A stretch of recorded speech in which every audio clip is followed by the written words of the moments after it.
Right. Go head. Madhava సేవ.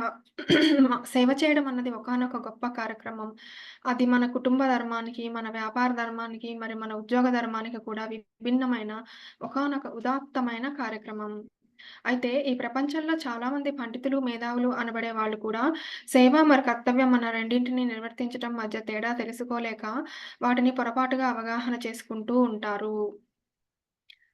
పలానా పెద్ద మనిషి తన తల్లిదండ్రులకు చక్కగా సేవ చేసుకుంటున్నాడండి అని చెప్తుంటారు. అదేదో పెద్ద విశేషంగా ధర్మం. నిజానికి మన తల్లిదండ్రులకు సేవ చేస్తున్నాం అనుకోవడం శుద్ధ తప్పు. ఎందుకంటే తల్లిదండ్రులను సరిగ్గా చూసుకోవడం అన్నది మన కనీస కర్తవ్యం. మరి అది మన మౌలిక ధర్మం. వాళ్ళు మనకు జన్మనిచ్చి ఈ లోకాన్ని మనకు పరిచయం చేసి, మన ఎదుగుదలకు తమ తమ తోడ్పాటును అందించి, ఎన్నెన్నో కష్ట నష్టాలను కోరుస్తూ మనల్ని పెద్ద చేశారు. వారి పట్ల మన కర్తవ్యాన్ని నిర్వహించడం మన ధర్మం. ధర్మో రక్షతి రక్షితః. మన ధర్మాన్ని మనం కాపాడినప్పుడు తిరిగి అది మనల్ని కాపాడుతుంది. ధర్మాన్ని మనం విస్మరించినప్పుడు అది మనల్ని తీవ్ర శిక్షలకు గురిచేస్తుంది. ఇందులో ఏ రకమైన వెసులుబాటు లేదు. కనుక మన సేవ మరి ధర్మం. రెండింటి మధ్య ఉన్న సూక్ష్మతను అర్థం చేసుకోవాలి. నిజమైన సేవ. ఇప్పుడు మనం సేవ అంటే అసలు అర్థం ఏంటో తెలుసుకుందాం. మన తల్లిదండ్రులు చూసుకున్నట్లుగానే ఇతరుల తల్లిదండ్రులు కూడా చక్కగా చూసుకోవడమే నిజమైన సేవ. మన తల్లిదండ్రుల అవసరాలు చూసుకున్నట్లే ఇతరుల తల్లిదండ్రుల అవసరాలు కూడా చూసుకోవడమే నిజమైన సేవ. మన తల్లిదండ్రులను ప్రేమగా పలకరించినట్లే ఇతరుల తల్లిదండ్రులను కూడా ప్రేమగా పలకరించడమే నిజమైన సేవ. తప్పనిసరి కనీస కర్తవ్యాలు. పలకరించడం గూడా సేవ అని చెప్తున్నారండి ఇక్కడ. ఇది ఫస్ట్ టైమ్ వింటున్నా నేను పలకరించడం కూడా సేవ అవుతుందని. భర్తకు భార్య, భార్యకు భర్త, అన్నలు, తమ్ముళ్ళు, అక్కలు, చెల్లెళ్ళు పరస్పరం ఒకరినొకరు సేవ చేసుకుంటున్నారు అనుకోవడం పూర్ణ మూర్ఖత్వమే. అవన్నీ కూడా ఒకరి పట్ల మరొకరు నిర్వర్తించుకోవాల్సిన తప్పనిసరి కనీస కర్తవ్యాలు మాత్రమే అన్నది మనం స్పష్టంగా తెలుసుకోవాల్సిన పరమ సత్యం. అలాగే ఉద్యోగ విషయం కూడా చాలామంది మేము గవర్నమెంట్ సర్వీస్ చేస్తున్నామని చెప్తుంటారు. అక్కడేదో వారు ఉచితంగా సేవా కార్యక్రమాలు చేపడుతున్నట్లు. తమకు అప్పగించిన పనిని ప్రతిఫలంగా వారు వేలకు వేలు జీతాలు తీసుకుంటున్నప్పుడు అది సేవా కార్యక్రమం ఎలా అవుతుంది? 10 బస్తాల బరువుని ఎత్తి కూలీ డబ్బులు తీసుకున్న కార్మికుడైనా, యూనివర్సిటీలో పిల్లలకు పాఠాలు చెప్పి జీతం తీసుకున్న ప్రొఫెసర్ అయినా చేస్తోంది ఫలాపేక్ష సహిత కర్మ మాత్రమే కానీ, సేవ అన్నది ఎంత మాత్రము కాదు.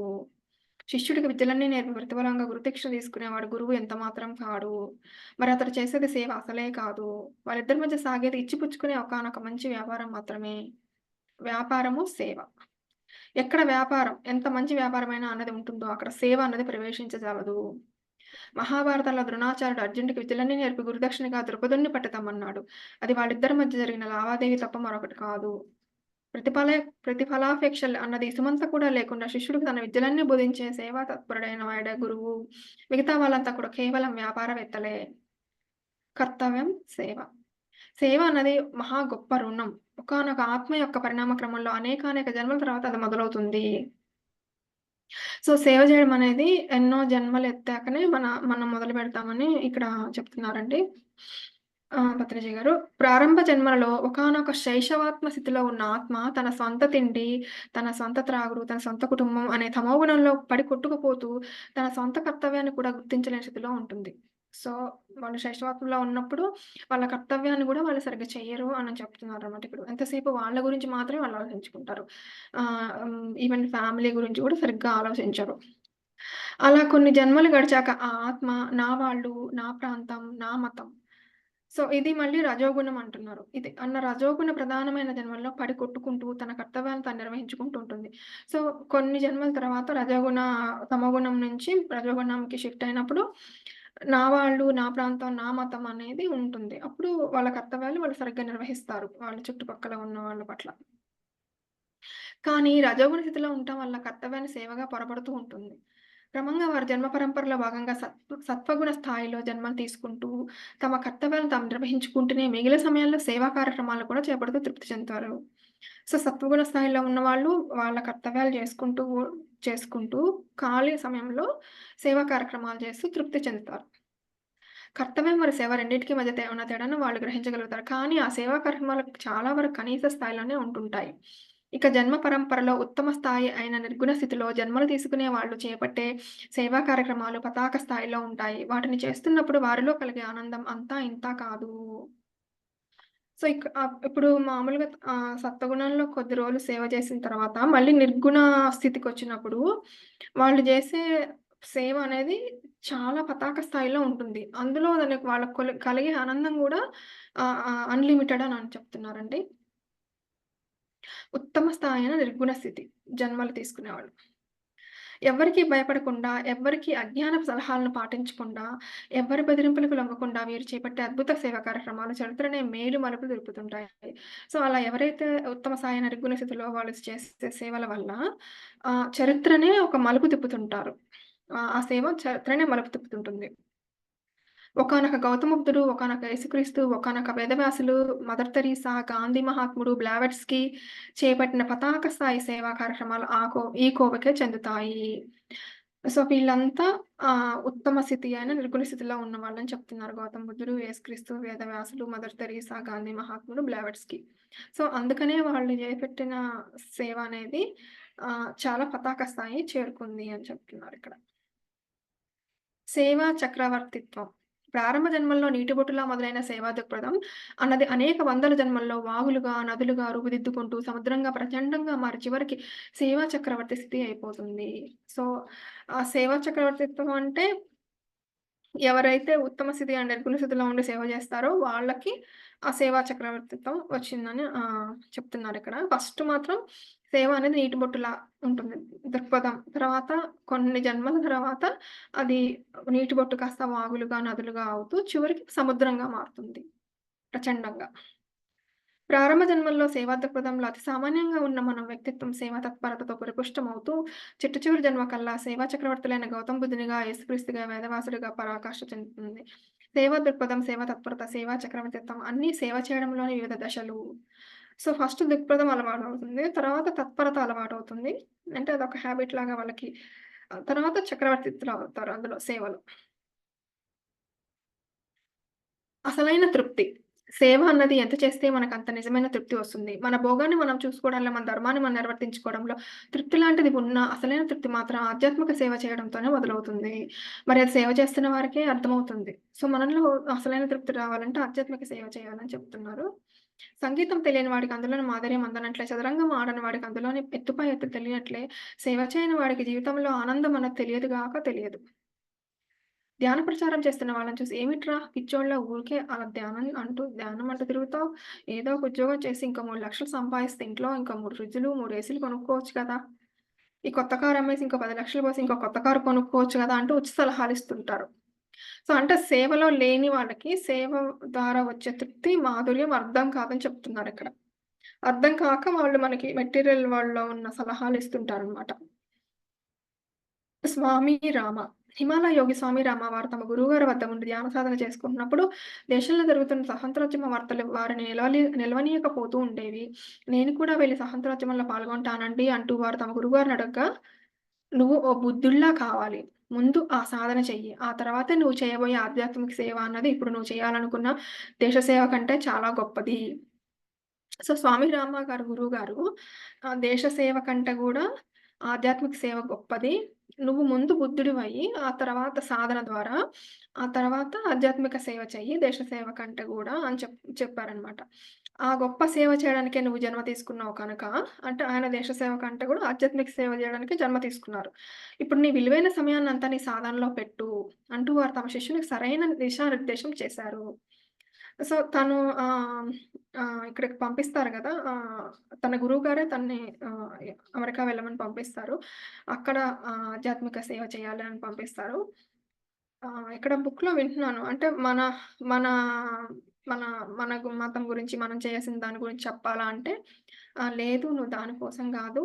ఆహ్, ప్రజలకు ఆధ్యాత్మికత అంటే ఏంటో చెప్పడానికే వెళ్ళు అని చెప్తారంట వాళ్ళ గురువుగారు. స్వామి రామ గారు గురువుగారు. ఇదంతా కూడా 'living with the Himalayan masters' అన్న గ్రంథం చదివితే తెలుస్తుంది. సేవలో సేవా చక్రవర్తి స్థాయికి చేరిన వారు ఇలా ఎవరెస్ట్ శిఖరం లాంటి ఆధ్యాత్మిక సేవలే చేస్తారు. కానీ మామూలు ప్రపంచిక సేవల్లో తమ కాలాన్ని వ్యర్థం చేసుకోరు. సో, ప్రాపంచిక సేవల కంటే గూడా ఆధ్యాత్మిక సేవ గొప్పది అని చెప్తున్నారనమాట. ఎవరి జ్ఞాన పరాకాష్ఠ ఎందులో ఉందో, నాకు సంగీతం వచ్చు, వేణువు వాయించడం వచ్చు, ఇంగ్లీష్ భాష వచ్చు అలాగని అందరికీ ఉచితంగా నేర్పిస్తూ తిరుగుతున్నానా? సో, పత్రిజీ గారేమంటున్నారంటే, నాకు ఫ్లూట్ వాయించడం వచ్చు, ఇంగ్లీష్ లాంగ్వేజ్ వచ్చు. కానీ నేను అందరికీ నేర్పించట్లేదు గదా! అవి. ఎందుకంటే, అవి నేర్పించడంతో చేసే సేవ కంటే, ధ్యానం నేర్పించటం ఉత్తమమైన సేవ గాబట్టి, తను అందరికీ ధ్యానమే నేర్పించారనమాట. అలాంటి విద్యలు ఎవరైనా నేర్పుతారు. నేను మాత్రం నేర్పవలసింది ఆత్మవిద్య. అది నేర్పడానికే నేను ఈ భూమి మీద జన్మ తీసుకున్నాను. సో, మనము దేనికోసమైతే జన్మ తీసుకున్నామో అది మాత్రమే మనం నేర్పాలి అని ఇక్కడ చెప్తున్నారండి. కనుక నా అతి విలువైన సమయాన్ని నేను వారికి ధ్యానం నేర్పించడంలో ఖర్చు పెడతాను. సో, మనకందరికి గూడా సమయం అనేది చాలా విలువైనది. సో, అది ఎక్కడ పెడితే మనం ఎక్కువ ముందుకు వెళ్తామో మన ఆధ్యాత్మిక ప్రపంచంలో, అక్కడ మాత్రమే మనం ఆ సమయాన్ని వెచ్చించాలి. ఈ లోకంలో ప్రాపంచిక విద్యలు నేర్పేవాళ్ళు కోకొల్లలు కానీ, ఆత్మశాస్త్రం గురించి, ధ్యాన శాస్త్రం గురించి తెలుసుకున్న వారు చాలా అరుదు. సో, ఇక్కడ ప్రాపంచిక విద్యలు లైక్ ప్లేయింగ్ టెన్నిస్, ఇట్లా గిటారు, ఇట్లా ఏదైనా నేర్పేవాళ్ళు చాలా మందున్నారు. కానీ ఆత్మశాస్త్రం గురించి, ధ్యాన శాస్త్రం గురించి కొంతమందే ఉన్నారు. ఎందుకంటే తెలుసుకున్న వాళ్ళు కొంతమందే గాబట్టి. బట్ మనం ఆ సేవే చేయాలి అన్నట్లుగా చెప్తున్నారిక్కడ. హైదరాబాద్‌లో రోడ్లను ఊడవగలిగిన శక్తి నాకుంది. చక్కగా ఊడవగలను కూడా. కానీ నేను రోడ్లను ఊడుస్తూ కూర్చుంటే మరి ధ్యాన ప్రచారం ఎవరు చేస్తారు? కనుక ఏ పని ఎవరు చేయాలో వారు ఆ పనే చేయాలి. ఎవరి జ్ఞాన పరాకాష్ఠ ఎందులో ఉందో ఆ పరాకాష్ఠలోనే వాళ్ళు 100% సో, మనకు ధ్యానం చెప్పే జ్ఞానం మనకున్నప్పుడు మనం ధ్యానమే చెప్పాలి అంటున్నారిక్కడ. ఆత్మ విద్యా దానం. స్వామి వివేకానందుల వారు సేవ గురించి అద్భుతంగా తెలియజేస్తూ, అన్నదానం, వస్త్రదానం, భూదానం, గోదానం, ఆర్థిక మన తాత్కాలిక దానాలన్నీ స్వీకరించిన వారిని పరాన్నభుక్తులుగా చేస్తాయి. సో, ఇట్లా ఈ దానాలు స్వీకరించేవాళ్ళు అన్నదానం, వస్త్రదానం, సో, వాళ్ళేమవుతదంటే, వాళ్ళకి ఓన్లీ టెంపరరీ రిలీఫే వస్తుంది. మళ్ళీ వాళ్ళు ఇంకా ఎవరైనా చేస్తారా అని ఎదురుజూస్తుంటారు. సో, అలా కాకుండా ప్రజలను నిస్తేజపరిచేటువంటి ఆ తాత్కాలిక సేవలకు బదులుగా వారిని సర్వస్వతంత్రులను చేయగల విద్యాదానం వంటి శాశ్వతమైన సేవ చేయండి. వారిలో ఉన్న ఆత్మశక్తిని మేల్కొలపాలి. సో, అది చేయకుండా ఆత్మ విద్యని మనం దానం జేస్తే ప్రతి ఒక్కరిలో గూడా ఏదో ఒక టాలెంట్ ఉంటుంది. ఆ ఆత్మశక్తి ఉంటుంది. దాన్ని మేలుకొలిపితే మనము వాళ్ళకి వాళ్ళే అవన్నీ సమకూర్చుకోగలరు. అంటూ స్ఫూర్తిదాయకమైన సేవలు చేపట్టమని పిలుపిచ్చారు. ఈవెన్ సత్యసాయిబాబా గారు గూడా మీరు దానం చేసేదానికంటే గూడా వాళ్ళని ఇప్పుడు ఏదన్నా పని అంటే వాళ్ళంతట వాళ్ళు వాళ్ళ కాళ్ళ మీద నిలబడడానికి ప్రయత్నించండని జెప్తారనమాట. అంటే సెల్ఫ్ సఫిషియెంట్‌గా వాళ్ళని ఎంపవర్ జేయండి అని జెప్తారు. శరీరం అన్నది మాత్రమే తెలిసి ఉంటే మానవుడి స్థాయి, ఆత్మ అన్నది తెలిసి ఉంటే మాధవుడి స్థాయి. So, I'm only this body అంటే అది మానవుడి స్థాయి. లేదు నేను సోల్‌ని అనుకుంటే అది మాధవుడి స్థాయి. శరీరానికి చేసే సేవలు అల్ప స్థాయికి చెందినవి. మనస్సుకు చేసే సేవలు మధ్యమ స్థాయికి చెందినవి. మరి ఆత్మకు చేసే సేవలు అత్యుత్తమ స్థాయికి చెందినవి. మన శరీరానికి చేసే అశాశ్వతమైన సేవలు శరీరానికే పరిమితమవుతాయి. కానీ ఆత్మకు ఎంత మాత్రం చేరవు. ఆత్మకు శాశ్వతమైన జ్ఞానం అన్నదే ఆహారం. సో, ఎందుకు మనము ఈ జ్ఞానాన్ని, ధ్యానాన్ని పంచాలి ఎదుటి వాళ్ళకంటే, మన సేవ మనం ఓన్లీ శరీరానికి చేసామనుకుంటే అన్నదానం, గోదానం, భూదానం ఇవన్నీ కూడా అది కేవలం శరీరానికి పరిమితమవుతుంది. సో, అది ఆత్మకు చేరదు గదా! ఆ సేవ. అలా కాకుండా మనము జ్ఞానం చెప్పడం, ధ్యానం చేయడం చేస్తున్నప్పుడు, నేర్పటం చేస్తున్నప్పుడు అది ఆత్మకి సంబంధించింది కాబట్టి, ఆత్మకి శాశ్వతమైన ఆహారం జ్ఞానం అన్నమాట. సో, అది అత్యుత్తమ సేవ అని చెప్తున్నారు. కనుక ఆధ్యాత్మిక సేవ లేని మానవ సేవే అవుతుంది. కానీ మాధవ సేవ ఎన్నటికి కాగలదు. సో, ఆధ్యాత్మిక సేవ మాత్రమే మాధవ సేవ అవుతుందని చెప్తున్నారిక్కడ. శాశ్వతమైన మాధవ సేవ చేయాలంటే మాత్రం స్వీయ సాధికారతను సంపాదించిపెట్టే ఆధ్యాత్మిక సేవ అయిన ధ్యాన ప్రచారాన్ని చేపట్టి, ప్రతి శరీరంలో ఉన్న మాధవుడిని తట్టి లేపాలి. సో, వాళ్ళల్లో ఉన్న ఆత్మశక్తిని మనము తట్టి లేపినప్పుడు ధ్యాన ప్రచారం ద్వారా అది మాధవ సేవ అవుతుందని చెప్తున్నారండి ఇక్కడ. ఆత్మకు ఆత్మవిద్యను అందించిన వారు మాధవత్వంతో విలసిల్లేలా చేయాలి. మాధవత్వంతో విలసిల్లే అలాంటి ఆత్మస్వరూపులే ఈ భూమిని స్వర్గతుల్యం చేస్తారు. సో, ఏమవుతుంది మనం ఆత్మవిద్య నేర్పితే అంటే వాళ్ళంతా మాధవులుగా మారినప్పుడు, ఆ మాధవత్వంతో విలసిల్లే అట్లాంటి ఆత్మస్వరూపుల వల్ల ఈ భూమి మొత్తం స్వర్గతుల్యం అవుతుంది అంటున్నారు. నెక్స్ట్ చాప్టర్ ఆత్మకి అంతా మధురం. ఈ భూలోక యాత్రలో మనమంతా కూడా యాత్రికులం. చన్, దిన్, కే, మోహమాన్, హైహం. ఈ లోకంలో ఉన్న వింతలు, విశేషాలు చూడడానికి వచ్చాం గనక హాయిగా చూసి వెళ్తాం. వెళ్ళాక మళ్ళీ వస్తాం. మళ్ళీ ఇంకా కొన్ని విశేషాలు చూసి మళ్ళీ వెళ్తాం. ఇలా వెళ్తూ, వస్తూ, వెళ్తూ ఇక చూడాల్సిన విశేషాలన్నీ అయిపోయాక చివరాఖరి జన్మల్లో మనమే ఇక్కడ కొన్ని వింతలను మరి విశేషాలను స్థాపిస్తాం. సో, కొన్ని జన్మలేమో మనమే వచ్చి చూసెళ్తుంటాం వేరే వాళ్ళు చేసినవి. చివరి జన్మల్లో మనమే ఆ వింతలు, విశేషాలు స్థాపిస్తాం అంటున్నారు. అలా స్థాపించేంత వరకు మనకు రాకపోకలు ఇలా సాగుతూనే ఉంటాయి. సో, అలా మనం స్థాపించకుండా ఉండుంటే, మనం అలా వస్తూ పోతూనే ఉంటామని చెప్తున్నారు. ఈ క్రమంలో మనం తీసుకునే ప్రతి ఒక్క జన్మ కూడా మన ఆత్మ ప్రగతికి ఒకానొక అనుభవం, జ్ఞానపు మెట్టుగానే ఉంటుంది. ఆత్మ యొక్క ఈ అద్భుతమైన రాకపోకల ఆటలో ఆత్మజ్ఞానానికి ఎక్కడ ఆపద అన్నది ఉండదు. ఆపద లేని కనుక అవద్బాంధవా పాహిమాం పాహిమాం అన్న వెర్రికేకలు అంతకంటే ఉండవు. ఉన్నదంతా అనుభవమే. సో, మనకి జ్ఞానం లేనప్పుడు ఏమవుతుంది? భగవంతుడిని పాహిమాం, పాహిమాన్ అని అరుస్తుంటాం. కానీ మనమే ఆత్మ అని తెలుసుకున్నప్పుడు మనకి ఏది వచ్చినా, ఏది పోయినా గానీ ఇదంతా అనుభవము. ఈ అనుభవం కోసం నేనొచ్చాను అనుకుంటాము అంటున్నారనమాట. శ్రీకృష్ణ పరమాత్ముల వారు భగవద్గీతలో "హతోవా ప్రాప్స్యసి స్వర్గం" అన్నారు. అంటే ఓ అర్జున యుద్ధంలో నువ్వు చనిపోతే వేరే స్వర్గాన్ని పొందుతావు. గెలిస్తే రాజ్యభోగాలు అనుభవిస్తావు. ఏ రకంగా చూసినా నీకు చక్కటి అనుభవమే. సో, 2 గూడా అనుభవాలే. రాజభోగాలు అనుభవించడం, చనిపోవడం యుద్ధంలో. కనుక సంకోచించి సంకోచం మాని యుద్ధం చెయ్యి అని చెప్పారనమాట. ఆత్మజ్ఞానానికి ప్రతి ఒక్క జన్మలో ప్రతి ఒక్క సంఘటన మరి ప్రతి ఒక్క సమస్య అన్నీ అనుభవాలే. ఈ అనుభవాల పరంపర నుంచి అతడు ఒక్కో మెట్టెక్కుతూ అజాగ్రత్త నుంచి జాగ్రత్త స్థితిలోకి వచ్చేస్తాడు. ఒకానొక పిల్లవాడు ప్రతిక్షణం పెరిగి పెద్దవాడు అవుతూ ఉన్నట్లే ఒకానొక ఆత్మజ్ఞాని కూడా ప్రతి ఒక్క జన్మలో పొందే అనుభవ జ్ఞానంతో పరిణితి చెందుతూనే ఉంటాడు. అనగ అనగ రాగమ శైలినట్లు వినగ వినగ అన్నీ అర్థమవుతూ అవుతూ అజ్ఞానం నుంచి సుజ్ఞానంలోకి చేరుకుంటాడు. సో, ఇక్కడ ఈ అనుభవాలు అన్నీ పెరుగుతూ ఉంటే అతను అజ్ఞానం నుంచి సుజ్ఞానంలోకి చేరుకుంటారు అని చెప్తున్నారనమాట. ప్రతి ఒక్క సంఘటన, ప్రతి ఒక్క సమస్య గూడా అదొక అనుభవమే మనకి. సో, అప్పుడు ఆ అనుభవాల నుంచి ఒక్కొక్క సమస్యల నుంచి మనం ఒక్కొక్క మెట్టెక్కుతూ ఉంటాం అనమాట. ఆ జాగ్రత్త స్థితి నుంచి జాగ్రత్త స్థితిలోకొచ్చేస్తాం. ప్రపంచగతిలో ఉన్నప్పుడు మనం అజ్ఞానంతో అంతటా ఆపదలనే చూస్తూ ఉంటాం. సో, మనం అజ్ఞానంలో ఉన్నప్పుడు మనకంతా ఆపదలే కనిపిస్తాయని చెప్తున్నారనమాట ఇక్కడ. రక్షణ కోసం కింద మీద పడుతూ ఉంటాం. అదే ఆధ్యాత్మికతలో ఉన్నప్పుడు వర్తమానంలో ఆనందంగా జీవిస్తాం. సో, మనం దేనికోసం ఎదురు చూడమనమాట. వర్తమానంలో హాయిగా ఉంటాం. వర్తమానం ఎప్పుడు ఆపదారాహిత్యంగా ఉంటుంది. సో, వర్తమానం ఎప్పుడు గూడా మనకి ఏ డేంజర్స్ లేకుండా ఉంటుంది. ప్రెజెంట్ మూమెంట్ ఎప్పుడైనా సరే. సో, జ్ఞానం తెలుసుకున్నాక మనం ఎప్పుడు కూడా ప్రెజెంట్ మూమెంట్‌లో ఉండి ఆనందంగా ఉంటాం. భవిష్యత్తు ఆపదలతో కూడిన బంధాన్ని సూచిస్తే, వర్తమానం ఆపదరాహిత్యంతో కూడిన ముక్తిని సూచిస్తుంది. సో, భవిష్యత్తు ఎప్పుడైతే మనం ఫ్యూచర్ గురించి ఆలోచిస్తామో, అప్పుడు ఆపదలు అదవుతదేమో, ఇదో జరుగుతదేమో, జరగని వాటి గురించి కూడా భయపడుతూ బంధం పెంచుకుంటామనమాట. అలా గాకుండా మనం ప్రెజెంట్ మూమెంట్‌లో ఉన్నప్పుడు మనకి అది ముక్తినిస్తుంది మనకి.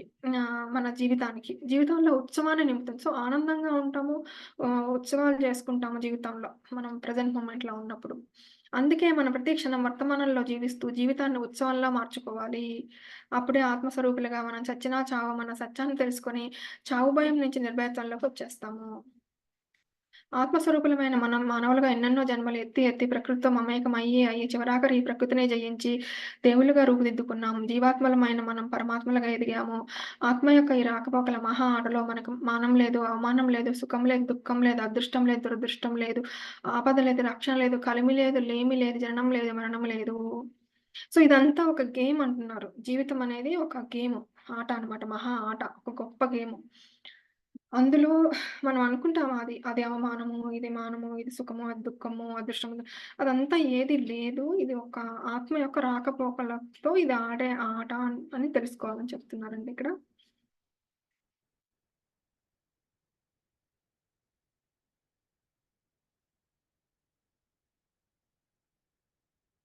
ఆనాపానసతి ధ్యానం చేసే పద్ధతి. సుఖాసనంలో హాయిగా కూర్చొని చేతులు 2 కలిపి, కళ్ళు 2 మూసుకొని ప్రకృతి సహజంగా జరుగుతున్న ఉచ్ఛ్వాస, నిశ్వాసాలని ఏకధారగా గమనిస్తూ ఉండాలి.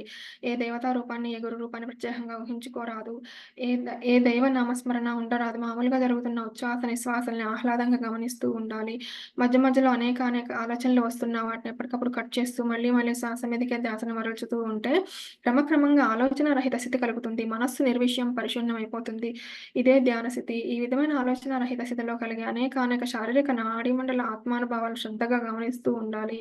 ఆ స్థితిలో శరీరం వెలుపల ఉన్న విషమయ ప్రాణశక్తి అపారంగా శరీరంలోకి ప్రవేశించి నాడీమండలాన్ని శుద్ధి చేస్తూ ఉంటుంది. ఎవరి వయస్సు ఎంత ఉంటుందో కనీసం అన్ని నిమిషాలు తప్పనిసరిగా రోజుకు 2 సార్లుగా ధ్యానం చేయాలి. నిజంగా ప్రతిరోజు నియమబద్ధంగా ధ్యానాభ్యాసాన్ని అలవాటు చేసుకోవాలి.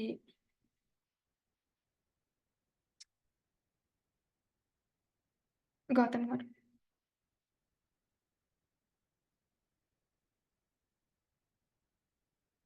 మాస్టర్స్ ఇంతటితో ఈ బుక్ కంప్లీట్ అయిపోయిందండి. మనం అయిపోయిందా? సెషన్ ఎండ్ చేసుకుందాం. ఓకే. దీనిపైన ఆ! ఎవరు ఇది అంతా మిగతా అన్ని పిక్చర్స్ ఉన్నాయండి. నేను కంటెంట్ అనుకున్నా. అవునా?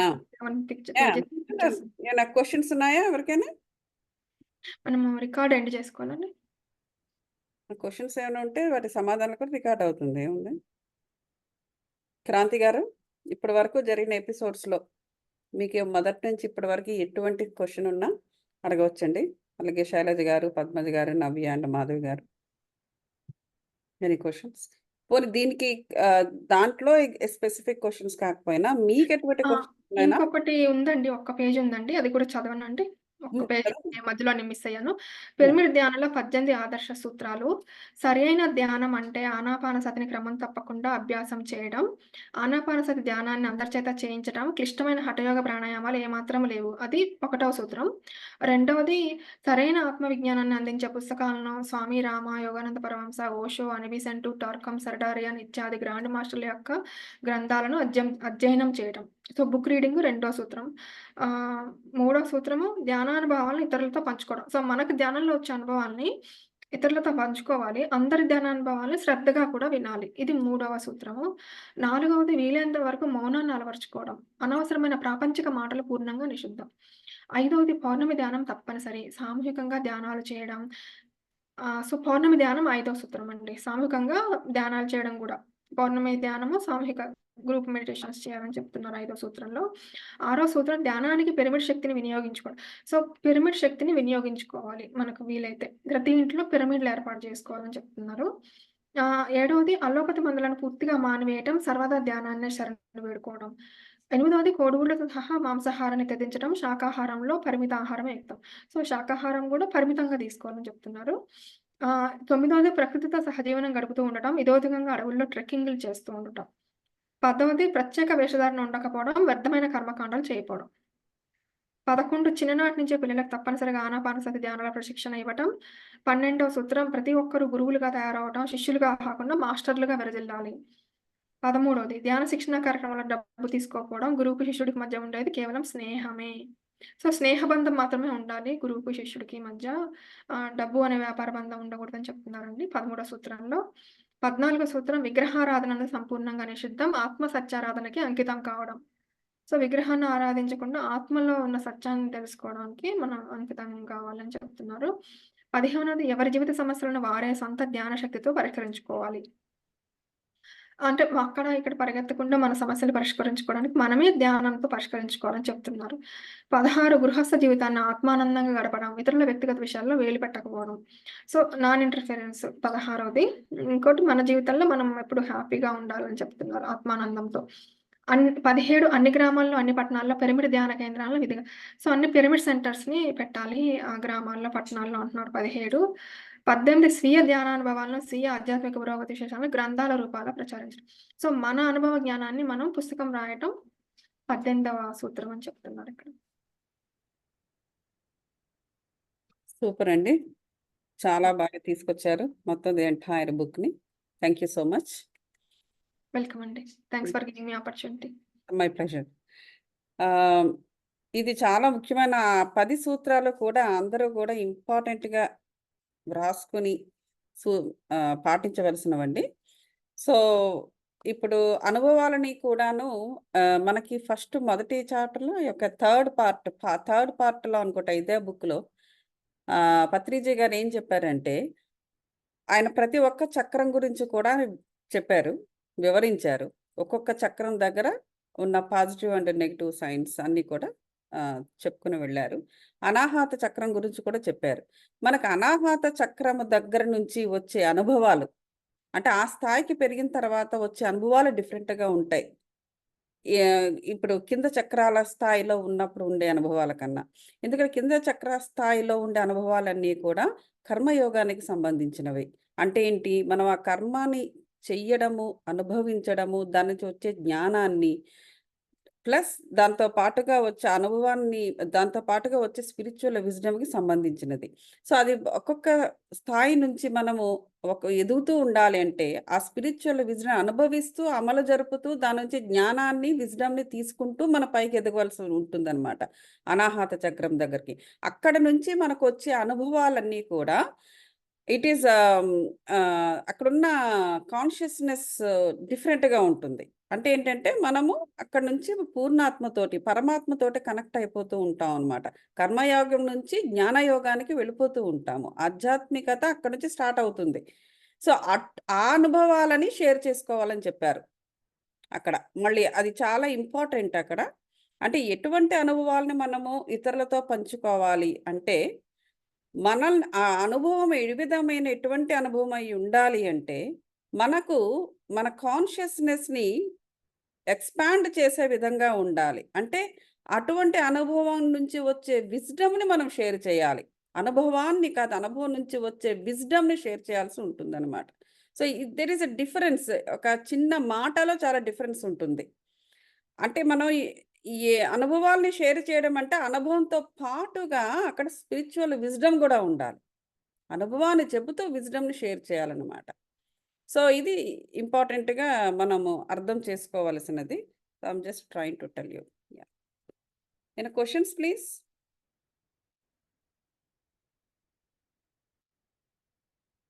శైలజ గారు ఏమైనా క్వెషన్స్ ఉన్నాయండి? మణి గారికి?